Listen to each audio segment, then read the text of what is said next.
Hello guys, तो आपका स्वागत है Arduino zero to hero course के लेक्चर नंबर 36 में। आज हम लोग बात करने वाले हैं कि स्टेपर मोटर क्या होता है। इससे हम लोग प्रिसाइज पोजीशनिंग कैसे करते हैं। बेसिकली हमारा जो नॉर्मल मोटर होता है उसमें क्या होता है कि आप पावर देते हैं उसको और वो घूमता है, ठीक है, लेकिन उसमें हमारा कंट्रोल नहीं होता है। हम लोग उसके स्पीड को जस्ट कंट्रोल कर सकते हैं। अब जैसे ही आप पावर कट करोगे तो वो मोटर घूम रहा है तो अपनी इनर्शिया के जरिए वो और ज्यादा घूमने लगता है। लेकिन हमें तो कंट्रोल्ड मूवमेंट चाहिए होता है कोई भी चीज में, कि हम लोग जहाँ पे, अगर यहाँ पे है तो इधर ही जाना चाहिए। मोटर अभी बंद करूँ तो यहीं पे रुकना चाहिए, ऐसा ना हो कि आगे चला जाए। अब मुझे पानी देना है किसी को, मैं पानी देते जाऊंगा और मैं अभी रोकने का कर रहा हूँ और मेरा हाथ और ज्यादा आगे चला गया तो वो गिर जाएगा ना पानी। तो यही सब चीज है कि रोबोटिक्स में ये सब जो मोटर होता है, स्पेशल मोटर्स, इन सब चीजों का यूज आता है, ठीक है। तो हम लोग देखिए, चलिए बेसिक डिफरेंस से बात करते हैं और फिर धीरे धीरे चीजें समझ में आएंगे। तो ये जो हमारा डीसी मोटर का कॉलम है, इधर ये स्टेपर मोटर है। बेसिकली इसमें जो मूवमेंट होता है डीसी मोटर में वो कंटिन्यूअस होता है, लेकिन यही जब आप बात करते हैं स्टेपर मोटर में तो ये स्टेप बाय स्टेप पे चलता है। जैसे कि इसमें फिक्स होता है कि हर स्टेप में ये समथिंग डिग्री चलेगा, जैसे 1 डिग्री, फिर 1 डिग्री, फिर 1 डिग्री, ऐसे से करके। तो इसमें कंट्रोल्ड मूवमेंट होता है, तभी एकदम बारीकी से काम करता है, ठीक है। इसका कंट्रोल आप क्या क्या कर सकते हैं, डीसी मोटर में आप सिर्फ स्पीड को कंट्रोल कर सकते हैं कि कितना तेज घुमाना है या फिर कितना स्लो घुमाना है। लेकिन आप स्टेपर मोटर में पोजीशन और स्पीड दोनों कर सकते हैं, कि कितना जल्दी से मूवमेंट हो और कितना मूवमेंट हो, बस वो भी कर सकते हैं, ठीक है।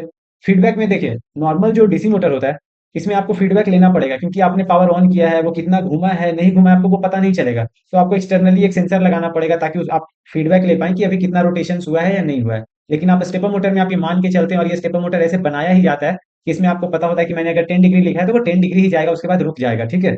इसका यूज केस की बात करें हम लोग तो फैन, व्हील्स या फिर आरसी कार, ये सब जहाँ पे जस्ट कंट्रोल करना है हमें कि आगे पीछे जाए, ये सब तो वहां पे हम लोग यूज करते हैं डीसी मोटर को। लेकिन यही आप स्टेपर मोटर की बात करें तो यहाँ पे हम लोग सीएनसी मशीन्स में यूज करते हैं, और 3D प्रिंटर्स में रोबोट्स बनाते हैं तो इसमें यूज होता है। जैसे आपने कभी देखा होगा कि ऐसा एक मशीन आता है यहाँ पे जिसमें आपका वो पेन लगा रहता है, और वो पेन से आप बेसिकली लिख सकते हो, ठीक है। कहने का मतलब है कि आपका वो पेन उसमें लगा हुआ है और वो एक्स वाई एक्सिस में ऐसे ऐसे करके वो लिखता है, या फिर वहां पे लेजर्स लगे हुए हैं और वो पीसीबी का कटिंग होता है, जो भी चीज है तो वो सीएनसी मशीन से सब काम करता है। 3D प्रिंटर में क्या होता है कि जैसे आप मॉडल बना रहे हैं, जैसे सपोज ये देखिए, ये जो व्हील है मेरे सामने, इसका कटिंग है एकदम सही तरीके से, वो कटिंग हो सही तरीके से, अगर वो थोड़ा भी आगे पीछे आएगा तो ये जो इतना प्लेन है, इतना जो वेल फर्निश्ड और जो वेल अच्छे से एकदम जो आउटपुट होकर के बन रहा है, ये इतना सुंदर नहीं बन पाएगा। तो ये सब चीजों में ना स्टेपर मोटर ये सब का यूज होता है, ठीक है। अब देखिए, स्टेपर मोटर होता क्या है, बेसिकली ये डीसी मोटर ही होता है, लेकिन ये स्टेप्स में मूव करता है। वहां पे क्या होता है, वो नॉर्मली घूमता है, ठीक है। इसमें बात आता है कि ये एक एक स्टेप होता है ना, तो इसमें एक फिक्स एंगल होता है कि ये हर स्टेप में 1.8 डिग्री मूव करेगा या 7.5 डिग्री मूव करेगा। वो जैसा मोटर होता है उसका मैन्युफैक्चरिंग उस तरीके से होती है, ठीक है। और जैसे फीडबैक सेंसर, जैसा मैंने बताया कि इसमें फीडबैक का कोई जरूरत नहीं होता है, क्योंकि वो फिक्स होता है कि किस तरीके से चीजें काम होगी, ठीक है। और ये बेसिकली कॉमनली यूज होता है जहां पे आपको प्रिसीजन, एकदम बारीकी, जहां पे आपको जाना है कि एकदम सही से काम हो, तो वो सब जगह में स्टेपर मोटर का यूज होता है, ठीक है। तो हम लोग स्टेपर मोटर का लेक्चर तो पढ़ रहे हैं, लेकिन इसमें बहुत सारे टर्म्स हैं जो आपको जानना पड़ेगा एज ए इंजीनियर, ठीक है। तो इसमें कुछ टर्म्स है, जैसे कि स्टेप एंगल क्या होता है, स्टेप्स पर रेवोल्यूशन एसपीआर क्या होता है, गियर रेशियो क्या होता है, ये यूनिपोलर और बाइपोलर ये सब चीजें क्या होती है, तो मैं एक एक करके आपको ये डिस्कस करता हूँ, ठीक है। तो देखिए, स्टेप एंगल की जब आप बात करते हैं तो स्टेप एंगल होता है the angular displacement of the SAP पर स्टेप। मतलब the angular displacement of the SAP पर स्टेप, मतलब अगर आप, ये आपका ये सैफ्ट है, ठीक है, इसी में आपका ये रोटर लगा हुआ है, ठीक है। जैसे मैं आपको फोटो दिखाता हूँ, ये है, ये रोटर लगा हुआ है, तो ये कितना डिग्री मूव कर रहा है, एक एक स्टेप में दे रहा हूँ तो एक एक स्टेप में कितना मूव कर रहा है उसकी हम लोग बात करते हैं, ठीक है। तो भैया जैसे अगर मान लीजिए, अगर हमारा जो मोटर है उसका स्पेसिफिकेशन ऐसा है कि 1.8 डिग्री पर स्टेप, हाँ इसका यूनिट का आप देख लीजिए, यूनिट कैसा होगा। आपका स्टेप का बात कर रहे हैं ना, तो आपका फुल जो रोटेशन होता है एक सर्कल, ये कितना होता है 360 डिग्री। तो आप इसमें बात क्या करेंगे कि हर स्टेप में कितना डिग्री ये मूव कर रहा है, तभी तो हम लोग बोलेंगे कि इतना स्टेप ले रहा है, इतना, हर स्टेप में इतना डिग्री कर रहा है, ठीक है। तो जैसे अगर आपका ये मोटर है, ठीक है, 1.8 स्टेप एंगल अगर ले रहा है, तो 1.8 डिग्री स्टेप एंगल, तो इससे हम लोग क्या समझेंगे, ठीक है। मतलब है ये कि ये हर स्टेप में 1.8 डिग्री मूव कर रहा है, फिर अगला स्टेप देंगे तो 1.8 डिग्री मूव करेगा, फिर अगला स्टेप करेंगे तो 1.8। वैसे ही अगर अगर कोई सर्वो मोटर है या फिर हमारा स्टेपर मोटर है, बेसिकली जो 7.8 डिग्री स्टेप एंगल है इसका, तो हम लोग इसमें क्या बोलेंगे कि यहाँ है, अगला स्टेप एक जैसे आएगा तो ये 7.5 डिग्री का ये मूवमेंट होगा, फिर अगले बार जो आएगा मूवमेंट वो यहाँ पे और ये 7.5 डिग्री का मूवमेंट आएगा। तो motor rotates 7.5 degree in each step, ठीक है। तो इस तरीके से ये टर्म है, आपको ये समझ में आ गया होगा, ठीक है। अब देखिए, स्टेप्स पर रेवोल्यूशन क्या होता है, जैसे ये नाम सजेस्ट कर रहा है, स्टेप्स पर रेवोल्यूशन का मतलब होता है number of steps required in one full 360 degree rotation. अच्छा ठीक है, ओके। इसका फॉर्मूला ऐसा कुछ होता है, 360 अपॉन स्टेप एंगल। देखिए मैं इसका आपको फील कराता हूँ, ये पहले आप एक एग्जांपल देखिए, फिर मैं आपको फील कराता हूँ। स्टेप एंगल जैसे 1.8 डिग्री है, तो वो 360 डिग्री मूव करने में कैसे होगा, देखिए। अगर आपका ये वन स्टेप लेता है, ठीक है, तो ये कितना मूव करता है, 1.8 डिग्री, ठीक है। मतलब कि 1.8 degree is equal to one step, okay. तो 1 डिग्री मूवमेंट के लिए कितना स्टेप होगा, तो वो हो जाएगा क्या, 1/1.8 डिग्री, ओके, इतना स्टेप्स हो जाएगा, ओके ठीक है, ये समझ में आया आपको। तो अगर ये फुल रोटेशन जब करेगा मतलब बेसिकली फुल रोटेशन में 360 डिग्री होता है, तो ये कितना होगा? तो आप देख रहे हैं कितना होता है ये 360/1.8। ठीक है, तो इसका अगर आप कैलकुलेशन करेंगे तो क्या होगा? 360 × 10/18, 18 से ये 20 टाइम्स कटेगा, बेसिकली आपका ये आएगा 200। ठीक है, मतलब क्या हुआ कि आपका ये 1.8 डिग्री स्टेप एंगल है, आपने इसको डिवाइड किया तो ये 200 स्टेप्स पर रेवोल्यूशन, मतलब अगर आपको फुल रेवोल्यूशन करवाना है तो आपको 200 स्टेप्स करवाने पड़ेंगे, 200 बार वो स्टेप ले ले करके वो फुल रोटेशन करेगा। वही आप 7.5 डिग्री पे बात करेंगे तो ये 48 स्टेप्स पर रेवोल्यूशन आता है, ये आप खुद से ट्राई कीजिएगा। ठीक है, तो आपको ये समझ में तो आ गया होगा स्टेप्स पर रेवोल्यूशन। अब इसका रिलेशनशिप क्या हो सकता है? आपने देखा कि अगर आप स्टेप एंगल को देखिए, पीछे देखिए, अगर आपका ये स्टेप एंगल छोटा है तो आपका जो स्टेप्स पर रेवोल्यूशन है वो ज्यादा होगा। जैसे ये स्टेप, आप सिंपल सी बात है ना यार, अगर आपका एक बार में ज्यादा एंगल मूव करेगा तो वो उसको कम स्टेप्स लगेगा पूरा रेवोल्यूशन करने में, बस यही सारा चीज है। ठीक है, ये इन्वर्सली रिलेटेड होता है। लेकिन आप एक चीज देखिए, अगर कोई चीज एक स्टेप में थोड़ा थोड़ा एंगल मूव करेगा तो आप सोच रहे हैं उसका रेजोल्यूशन कितना होगा? उसको फुल रोटेशन करने में बहुत ज्यादा स्टेप्स लेना पड़ेगा। इससे क्या होगा कि मूवमेंट स्मूथ होगा, बहुत प्रिसाइज होगा और बहुत बारीकी से होगा। आप मतलब एक एक मतलब छोटा छोटा डिस्टेंस पे आप मूव करेंगे तो कितना पर्टिकुलरली आप देख रहे हैं कि कितना रेजोल्यूशन बढ़ गया, क्वालिटी ऑफ द चीजें बढ़ जाएंगी। तो वही अगर आपका स्मॉलर स्टेप एंगल होगा तो हाइयर रेजोल्यूशन होगा, मतलब ये इन्वर्सली प्रोपोर्शनल होता है। ठीक है, और वही अगर लार्जर हुआ तो बहुत कम स्टेप में मूव कर जाएगा, तो इसमें प्रिसाइज जो है वो बहुत कम प्रिसाइज होगा, मतलब रेजोल्यूशन इसका लो होगा। ठीक है, अब हम लोग गियर रेशियो की बात करते हैं। तो बेसिकली गियर रेशियो क्या होता है कि देखिए मैं बताता हूँ पहले। हमारा ये जैसे ये स्टेपर मोटर है, इसके अंदर मेन मोटर इस एरिया में लगा होता है। ठीक है, इस एरिया में मैं फोटो से ही आपको बना करके दिखाता हूँ यहाँ पे। ठीक है, ये आपका बेसिकली ऐसे करके ये मोटर है। ठीक है, और यहाँ पे ये मोटर का वो शाफ्ट होता है, वो इसमें एक छोटा सा गियर लगा हुआ है, गियर ऐसे ऐसे करके टूथ बने होते हैं। मेरा ड्राइंग पे मत जाइए। हाँ, और ये बड़ा सा ऐसे करके एक छोटा ये गियर लगा दिया, इसमें ये ऐसे ऐसे करके ये टूथ लगे हुए हैं जो इसमें मतलब बेसिकली इंटरलॉक होंगे ये, और वो उसके अकॉर्डिंग घूमेगा। तो गियर रेशियो का मतलब ये है, अगर ये आप एक बात सोचिए, अगर ये एक रोटेशन करेगा और ये बड़ा है तो ये मतलब आप समझ रहे हैं ना कि इसका कुछ रोटेशन होगा, मतलब ये 10-50 बार करेगा तब जाकर के ये एक बार मूव करेगा। ठीक है, इसी को हम लोग गियर रेशियो बोलते हैं। तो अगर किसी चीज का गियर रेशियो मतलब क्या हुआ कि इनपुट का मोटर टर्न्स कितना है अपॉन आउटपुट शाफ्ट का टर्न्स। अब बेसिकली यहाँ पे कितने सारे ये टर्न्स है अपॉन ये वाला टर्न्स। ठीक है, तो ये मैथ्स आप कर लीजिएगा, लेकिन मैं बताता हूँ। अगर गियर रेशियो अगर किसी ने बोला 64:1, इसका मतलब है ये जो मोटर है ये 64 टाइम्स मूव करेगा तब जाकर के इसका जो है एक बार मूवमेंट होगा बस। मतलब आपको ये 64 टाइम्स करवाएंगे तब जाकर के एक बार मूव होगा बस। ठीक है, तो यही होता है गियर रेशियो। ठीक है, ये आशा करता हूँ आपको इतने अच्छे से समझ में आ रहा होगा। और ये जो एक्सप्लेनेशन है, मतलब देखा यार, जब मैं सीख रहा था तो बहुत कम ही मिलता है आपको, और ये कोर्स में आपको यही चीज मैं सिखा रहा हूँ कि आपको एकदम बेसिक से चीजों को मतलब कैसे सिखाया जाए। ठीक है, तो देखिए ये स्टेपर मोटर काम कैसे करता है। अभी आप थ्योरी देख लीजिए, फिर मैं इसका डायग्राम बना करके आपको अच्छे से दिखाऊंगा। तो इसमें क्या होता है, इलेक्ट्रोमैग्नेटिक कॉइल्स लगे होते हैं। ठीक है, दो तरीके से भी सर्वो मोटर आते हैं। एक में परमानेंट जो अंदर का सैफ्ट होता है वो परमानेंट मैग्नेट से बना होता है, एक होता है जिसमें भी इलेक्ट्रोमैग्नेट लगा लगा रहता है, तो और ज्यादा स्पीड और मतलब बहुत सारी चीजें आ जाती हैं। ठीक है, बेसिकली आपका इलेक्ट्रोमैग्नेटिक कॉइल को आप पावर देते हैं तो वो मैग्नेट बनता है और अंदर के मैग्नेट से इंटरैक्ट करता है, नॉर्थ साउथ जो भी होता है, तो उसके अकॉर्डिंग वो रोटेशन होता है। ठीक है, जिसमें बेसिकली कॉइल को इनर्जाइज करते हैं एक सीक्वेंस में जिससे वो सैफ्ट रोटेट होता है। ठीक है, और हर इनर्जाइजेशन जो होता है उसमें एक स्टेप मूवमेंट होता है, ऐसा हम लोग मान के चलते हैं। जैसे कि फुल रोटेशन मतलब हुआ कि आपका फिक्स नंबर ऑफ स्टेप्स, जैसे कि अभी मैंने जैसे बताया कि 1.8 डिग्री स्टेप्स अगर आपका स्टेप एंगल है तो आपको 200 रेवोल्यूशन करना पड़ेगा, मतलब 200 स्टेप्स लेना पड़ेगा तब जाके इसका एक रोटेशन होगा। ठीक है, तो इस तरीके से सर्वो मोटर काम करता है, स्टेपर मोटर काम करता है, सॉरी।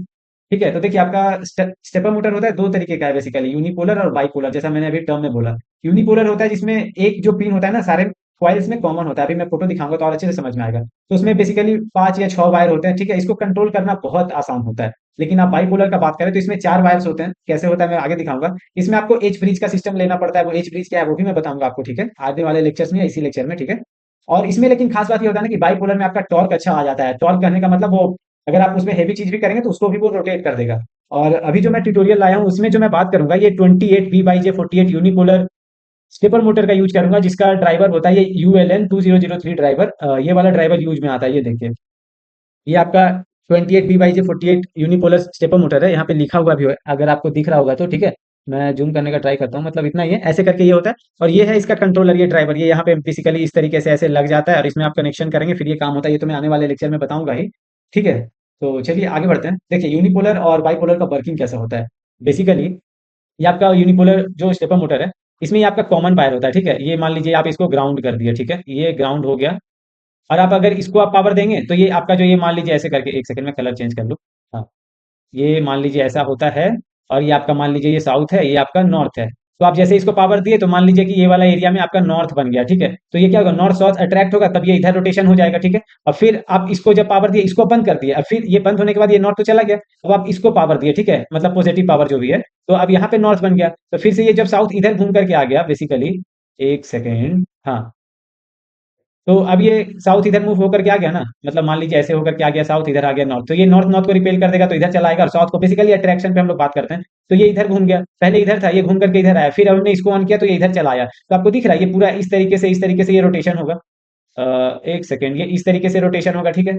अब आप सेम चीज कीजिए, अब आप इसमें एक काम कीजिए कि ये वाला तो ग्राउंड आपका जो है, ये ग्राउंड आपने कर ही दिया, ये वाला को भी आप कॉमन कर देते हैं बेसिकली, तो ग्राउंड हो गया। अब आप इसको पावर दीजिए, तो अब नॉर्थ इधर बन गया, ठीक है, अब इस साइड में नॉर्थ इधर साउथ हो जाएगा, तो आपको दिखेगा कि ये इस तरीके से घूमेगा, अगर आप ये वाले साइड में अगर आप देते जाएंगे तो ये इधर से घूमेगा, और अगर आप उल्टा डायरेक्शन में देंगे तो उल्टा घूमेगा, तो आप इसको क्लॉकवाइज एंटी क्लॉकवाइज इस तरीके से कंट्रोल करेंगे, ठीक है। ये था यूनिपोलर स्टेपर मोटर का। लेकिन आप बाईपोलर स्टेपर मोटर का जब बात करते हैं, बाईपोलर का, एक सेकंड, हाँ, बाइपोलर का जब आप बात करते हैं तो आपको क्या करना पड़ेगा, यहाँ पे आप प्लस दीजिए, यहाँ पे माइनस दीजिए, इसमें प्लस दीजिए, इसमें माइनस दीजिए, और फिर ये मान लीजिए अभी बंद है, तो ये ऐसा है, ओके, ये है नॉर्थ, ये है साउथ, और इधर मान लीजिए कि ये इधर नॉर्थ बन जाता है, ठीक है, इधर नॉर्थ बन जाता है, इधर साउथ बन जाता है, मान लेते हैं, ठीक है। तो क्या होगा, ये इधर से ये इसके तरफ आना चाहेगा, और ये इधर से, तो ये बेसिकली इस तरीके से रोटेशन हो जाएगा, इस साउथ नॉर्थ की तरफ आना चाहेगा, और ये इधर आना चाहेगा, तो ये इस तरीके से रोटेशन होगा। फिर आप इसका पावर को कर देंगे कट, अब इसके पावर को कर देंगे चालू, तो फिर अभी इधर बनेगा नॉर्थ, इधर बनेगा साउथ, तो ये नॉर्थ इधर रिपेल होकर के इधर आ जाएगा, ये साउथ इधर, मतलब अब तो बेसिकली ये सॉरी सॉरी सॉरी, मतलब आप इसको पावर जब दे दिए तो अब तो ये ऐसा हो गया ना कि नॉर्थ इधर आ गया, ये साउथ इधर आ जाएगा, तो ये, और इधर जब नॉर्थ बन रहा है, इधर साउथ बन रहा है, तो ये वाला इधर आ जाएगा और ये वाला इधर चला जाएगा, तो आपको दिख रहा है कि इस तरीके से इधर मूव कर रहा है। और सिमिलरली अगर आप इधर प्लस इधर माइनस दे रहे थे ना, अब इसको प्लस और इसको माइनस कर देंगे तो वो सेम उल्टा डायरेक्शन में काम करेगा आपका, ठीक है, इस डायरेक्शन में आपका काम हो जाएगा। तो इस तरीके से काम होता है कि इसमें कॉमन वायर होता है, इसमें आपका कॉइल का पोलैरिटी को ही आप चेंज कर देते हैं, और सीक्वेंस लेकिन आप याद रखिएगा कि कभी ये वाला ऑन रहता है, कभी ये ऑन रहता है, इसमें भी ये कभी ये वाला पोर्शन, इसमें देखिए ये वाला पोर्शन ऑन रहता है, कभी ये पोर्शन ऑन रहता है, कभी ये, तो इस तरीके से ये चीज काम करता है, ठीक है। हाँ, अब देखिए यूनिपोलर और बाइपोलर का पिन कैसे है, जैसे ये देखिए बाइपोलर है, इसमें 4 पिन लगते हैं, 1 2 3 4, ठीक है, तो आपको इसमें यहाँ पे 4 पिन लगते हैं, ठीक है। लेकिन भाई आप जब यूनिपोलर का बात करते हैं तो आपका ये जो पोर्शन है, मतलब ये जो एक क्वाइल होगा ऐसे ऐसे करके, ठीक है, तो ये 1 और इसका मान लीजिए पिन है 2, ठीक है, फिर यहाँ पे से एक और क्वाइल आएगा ऐसे ऐसे, तो यहाँ पे एक 3 नंबर पिन और ये 4 नंबर पिन आएगा, देखिए ऐसे कर दिया मैंने ऐसे, तो ये 1 2 हो गया, फिर एक और ऐसे कर दिया, तो ये 3 4 हुआ, ठीक है, फिर एक इस डायरेक्शन में ऐसे किया, तो ये 5 6 हुआ, फिर यहाँ पे एक ऐसे कर दिया, तो ये 7 8 हुआ, तो ये दोनों कॉमन कर दिया हम लोगों ने, ठीक है, तो ये 6 7 बन के ये कॉमन वायर बन गया, ये वाला 2 3 मिलकर के कॉमन वायर हो गया, ठीक है। तो यही है यहाँ पे चीज की 2 3 6 7 है, ये जो कॉमन हो गया इसको आप ग्राउंड कर देते हैं, और इसको जब पॉजिटिव देते हैं तो एक सेकेंड, हाँ, तो जब आप इसको पॉजिटिव देते हैं तो इस पे ये चला जाता है, ये इधर घूमने लगता है, फिर इसको कभी पॉजिटिव देते हैं, इसको कभी पॉजिटिव देते हैं, तो इसमें बेसिकली कितने सारे पिन है, पिन नंबर, ये पिन नंबर 1 हो गया, ठीक है, ये पिन नंबर 2 हो गया जो कॉमन है, ये पिन नंबर 3, ये पिन नंबर 4 और ये पिन नंबर 5। तो यूनिपोलर में 5 वायर होते हैं और ये बाइपोलर में 4 वायर होते हैं। कैसे होते हैं आपको ये समझ में आया कि इस तरीके से हम लोग जस्ट इसको जस्ट रटने के लिए नहीं कर रहे, आपको चीजें दिखाएंगे कैसे काम हो रहा है, तभी तो इसका मजा है इस टॉपिक का, ठीक है। तो अब हम लोग बात करते हैं कि जो हम लोग जिसको कोर्स में यूज करने वाले हैं 28 BJ48 मोटर, ठीक है, तो इसका स्पेसिफिकेशन क्या है। ये 5 वोल्ट का स्टेपर मोटर है, ठीक है, इसमें गियर रेशियो 64:1 है, मतलब कि इसका जो अंदर का जो मेन मोटर होता है वो 64 टाइम्स मूव करेगा, तब जाकर के इसका जो बड़ा वाला शाफ्ट है एक रेवोल्यूशन करेगा, ठीक है, ये समझ में आ गया आपको। इसका जो स्टेप एंगल होता है 5.625 डिग्री होता है, मतलब ये जो मेन मोटर है ये वाला, एक सेकेंड, हाँ, ये जो आपका ये मेन मोटर है, ये एक स्टेप जो लेता है ना, तो 5.625 डिग्री का मूवमेंट होता है, ओके। अब ये टोटल स्टेप्स पर रेवोल्यूशन 4096, अच्छा 4096 कैसे आया, चलिए ठीक है, मेजर करते हैं। अगर ये एक स्टेप में 5.625 डिग्री जो भी है ये इतना मूवमेंट करता है, तो 360 डिग्री करने के लिए इसको कितना मूवमेंट लगेगा, तो क्या होगा 360/5.625, जब आप इसका कैलकुलेशन करेंगे तो ये आएगा आपका 64। बेसिकली आपका ये 360 मूव करने के लिए 64 स्टेप्स लेता है, ओके। अब लेकिन एक बात कीजिए, ये एक बार सिर्फ ये एक मूव कर रहा है, लेकिन इससे बड़ा वाला जो हमें प्रिसाइज कर रहा है ना, मतलब कहने का मतलब ये है, ये 65 रोटेशन करेगा फिर भी इसका थोड़ी पूरा का पूरा मूवमेंट होगा, ये वाला 64 राउंड अगर और घूमेगा तब जाकर के ये जो मेन हमारा रोटर है जिसपे हम लोग काम करेंगे बेसिकली, इसके अंदर जो मेन मोटर मान लीजिए यहाँ पे लगा रहता है, यहाँ पे ये 64 टाइम्स मूव करेगा, तब जाकर के इसका समथिंग ये एक रोटेशन होगा, तो इसका एक रोटेशन करने में हमें 64 बार मूव करता है, तो इसको हमें 64 बार और मूव करवाना पड़ेगा। मैं गलती से 65 बोल दे रहा हूँ, आप इसको 64 समझिएगा, ठीक है। तो आपका जो ये वाला है मोटर, ये 64 टन्स मूव करेगा, तब जाकर के इसका एक मूव होगा, और इसका एक फुल रोटेशन में 64 स्टेप लेता है, तो ये वाला फुल रोटेशन करने में कितना लगेगा, 64 × 64, जब आप मल्टीप्लाई करेंगे, सॉरी हाँ, जब आप इसका मल्टीप्लाई करेंगे तो ये आएगा 4096। यही वो लिखा हुआ है कि टोटल 4096 स्टेप्स लेता है, तब जाकर के ये जो सर्वो मोटर का जो मेन नीडल है बेसिकली ये वाला 4096 स्टेप के बाद ये वाला जो है एक राउंड घूमता है। ठीक है, इतना बारीकी से समझाने के लिए थोड़ा सा कॉन्सेप्ट अच्छा रखना पड़ता है। ठीक है, मजा आएगा आपको ये सब चीजें समझ करके। ठीक है, ये इसका जो ड्राइवर होता है जैसा मैंने बताया कि ULN 2003 ड्राइवर बोर्ड होता है, ये वाला जो है ULN 2003 ये वाला ड्राइवर है, इसी पे ये काम करता है। ठीक है, और हम लोग इसका जो लाइब्रेरी यूज करते हैं प्रैक्टिकली इन लाइब्रेरीज ये हाफ स्टेप मोड में काम करता है। जो लाइब्रेरी लिखा गया इसको हम लोग चेंज नहीं कर सकते हैं, भले अपना आप बना सकते हैं, लेकिन जो इसमें लाइब्रेरी यूज होता है उसमें ये हाफ स्टेप मोड में यूज होता है। तो हम लोग 4096 नहीं करके 2048 करते हैं, तब जाकर के फुल रोटेशन कर देता है। आपको 4096 लिखने की जरूरत नहीं है, आप 2048 ही करेंगे ना तो फुल रोटेशन हो जाएगा। ठीक है, तो यही था चीज, आपको मतलब ये मोटर का स्पेसिफिकेशन और ये चीजें समझ में आई होंगी। ठीक है, इसका रियल वर्ल्ड में आप कहाँ इस्तेमाल कर सकते हैं स्टेपर मोटर को? 3D प्रिंटर, जैसे कि आप कास्टिंग करेंगे, ये सब जो चीज है, कुछ भी जो बारीकी आप करना चाह रहे हैं, तो ये सब 3D प्रिंटेड होता है ना, तो 3D प्रिंटर में यही स्टेपर मोटर्स यूज होता है, CNC मशीन्स में होता है। इवन कैमरा का जो स्लाइडर होता है कि कैमरा को जैसे फिल्म ये सब करने में होता है, तो एकदम प्रिसाइजली वो लोग ये करते हैं, कैमरा इधर लगा हुआ है वो इधर उधर मूव करता है, वो प्रिसाइज करने के लिए स्टेपर मोटर का यूज होता है। अगर आप जो कर्टेन है, मतलब पर्दा बेसिकली हिंदी में, पर्दा को अगर आप ऑटोमेट करना चाहते हैं कि वो सही से खुल जाए जितना धूप है उसके अकॉर्डिंग, तो उसमें स्टेपर मोटर का यूज कर सकते हो।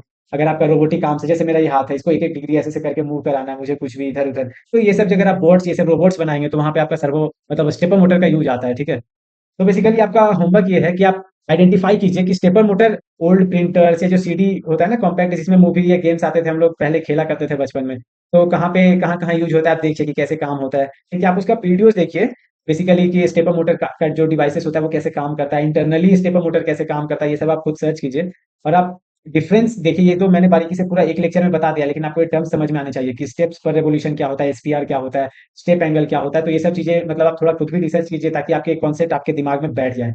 ठीक है, तो थैंक यू गाइस, मुझे भी बहुत मजा आ रहा है। ये तो थियोरेटिकल था, स्टेपर मोटर क्या होता है ये आपको जानना जरूरी था, क्योंकि आप मिस्त्री नहीं बनने वाले हैं, आप इंजीनियर बनने वाले हैं, तो आपको ये सब चीज़ों का इंटरनल वर्किंग भी पता होना चाहिए कि कैसे काम करती है, ताकि आप अपना जब डिज़ाइन करोगे या कभी कुछ खराबी आया तो आपको वो पता होगा कि चीज़ें कैसे हो रही है।